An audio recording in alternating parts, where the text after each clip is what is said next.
আসসালামু আলাইকুম রহমতুল্লাহি আবরকাত।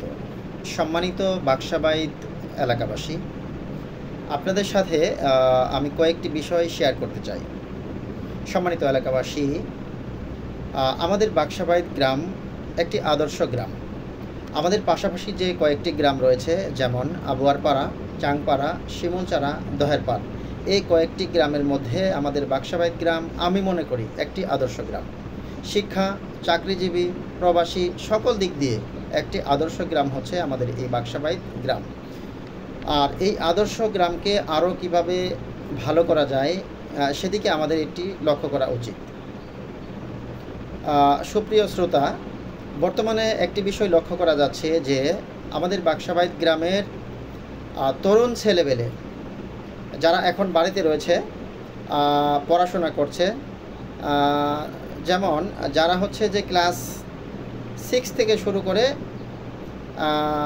একাদশ শ্রেণী পর্যন্ত, অর্থাৎ যারা স্কুল থেকে শুরু করে কলেজে পড়াশোনা করে যারা বাড়িতে আছে, আপনার ছেলে, আপনার ভাতিজা, আপনার ভাগনা, আপনার ভাতিজা ইত্যাদি যারা বাড়িতে আছে, তাদের মধ্যে বর্তমানে একটি বিষয় লক্ষ্য করা যাচ্ছে যে তারা বর্তমান আধুনিকতার যুগে এত আধুনিক হয়েছে যে তারা, আমরা যেমন তাদের হাতে একটি করে অ্যান্ড্রয়েড মোবাইল তুলে দিয়েছি, তারা হচ্ছে যে আগে যেমন আমরা আমাদের যে বড় ভাই যারা, আমাদের সিনিয়র ভাই যারা ছিল, তারা খেলাধুলা করছে, আমরাও মোটামুটি খেলাধুলা করেছি। ক্রিকেট, ফুটবল, ভলিবল, আরও যত ধরনের খেলা ছিল সেগুলো নিয়ে আমরা খেলাধুলায় মেতেছিলাম। আসলে মোবাইল আমাদের সময় তেমন ছিল না।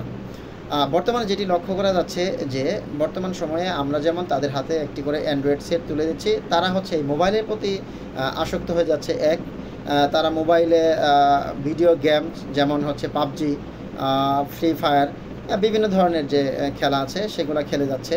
যেমন অন্যান্য খেলা বাদ দিয়ে এই ধরনের খেলায় তারা আসক্ত হয়ে পড়ছে, এটি একটা। আরেকটি হচ্ছে যে বর্তমান সময়ে ছোট ছোট ছেলেদের প্রতি একটি বিষয় লক্ষ্য করা যাচ্ছে, তারা নেশায় জড়িয়ে পড়ছে।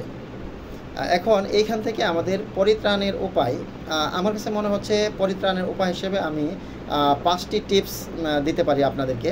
যদি ভালো লাগে তাহলে আপনারা এটি কার্যকর করতে পারেন। 1 নম্বর হচ্ছে যে নৈতিক শিক্ষা দেওয়া।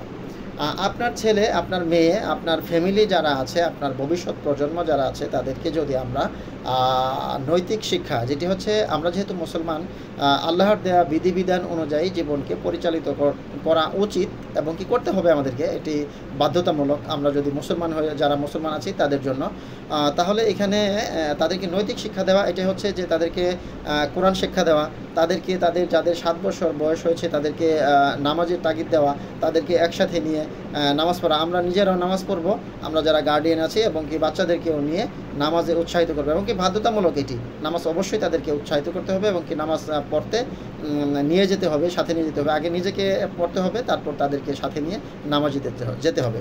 2 নম্বর হচ্ছে যে সন্ধ্যার পর তারা যাতে কোনো ক্রমেই বাইরে থাকতে না পারে, কোনো কাজের কোনো কিছুর অজুহাত দিয়ে তারা কিন্তু বাইরে থাকার চেষ্টা করছে, এটি আসলে আমাদেরকে বন্ধ করতে হবে। আসলে সন্ধ্যার পরে তাদের তো কোনো বাইরে কাজ নেই, তারা বাসায় থাকবে, পড়াশোনা করবে, এটি হচ্ছে তাদের কাজ।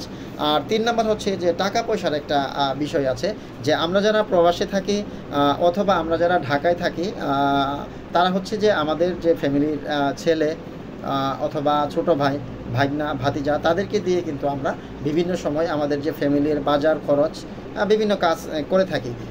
এইটা হচ্ছে এইখান থেকে তাদেরকে টাকা যে দিব না এমন না, তাদের পোশাক আশাক, তাদের যা কিছু লাগে সেটাতে আমরা দিবই, কিন্তু আসলে তাদের হাতে ওইভাবে টাকা দেওয়া যাবে না যেটা দিয়ে তারা অন্য পথে ব্যয় করতে পারে, এটি একটু খেয়াল রাখতে হবে।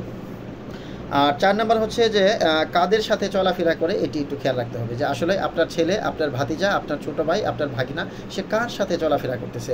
কিছু লোক আছে যে তারা মূর্খ এবং কি তারা বেকার বাড়িতে বসে আছে, তারা নেশাগ্রস্ত, তারা হচ্ছে যে বাজে অভ্যাস আছে, তাদের সাথে আসলে ঘুরতে দেওয়া উচিত নয়। আপনার ছেলেকে, যারা আদর্শবান মানুষ, যারা 5 ওয়াক্ত নামাজ পড়ে, নৈতিক শিক্ষা আছে, মা বাবার কথা শুনে পড়াশোনা করে যারা ভালো স্টুডেন্ট, তাদের সাথে ঘুরতে দিবেন, কোনো সমস্যা নেই। এদিকে একটু আপনাকে খেয়াল রাখতে হবে। আর 5 নাম্বার যেটি হচ্ছে যে স্কুল বা কলেজে স্যারদের সাথে একটি যোগাযোগ। সে আসলে আপনার ছেলে, আপনার ভাতিজা, আপনার ভাগিনা, সে কি স্কুলে ঠিকঠাক মতো যাচ্ছে, নাকি স্কুলের কথা বলে সে বাজারে অন্য কোথাও গিয়ে আড্ডা দিচ্ছে, এটি আপনাকে একটু খেয়াল রাখতে হবে। এবং স্কুলে যাচ্ছে, স্কুলে তার রেজাল্ট কী, তার পরীক্ষার রেজাল্ট, তার স্যারদের সাথে তার আচরণ, তার স্কুলে যাওয়া আসা, এগুলা একটু খেয়াল রাখতে হবে। আপনি স্যারদের সাথে একটু কানেক্ট রাখলেন, একটু ফোন নাম্বার নিয়ে, যে সে কয়টায় স্কুলে পৌঁছলো, কয়টায় স্কুল ছুটি হচ্ছে, তার স্কুলের আপনি যেহেতু টাকা পয়সা খরচ করছেন তার পিছনে, আসলে এর ফিডব্যাক কী, তার রেজাল্ট কী, এগুলোর বিষয়ে আপনাকে একটু খেয়াল রাখতে হবে। আশা করি এই বিষয়গুলো যদি আমরা সবাই খেয়াল রাখি, তাহলে আমাদের ভবিষ্যৎ প্রজন্ম আমাদের জন্য ভালো হবে। সকলের মঙ্গল কামনা করে এখানে শেষ করছি। আসসালামু আলাইকুম রহমতুল্লাহি ওয়া বারাকাতুহু।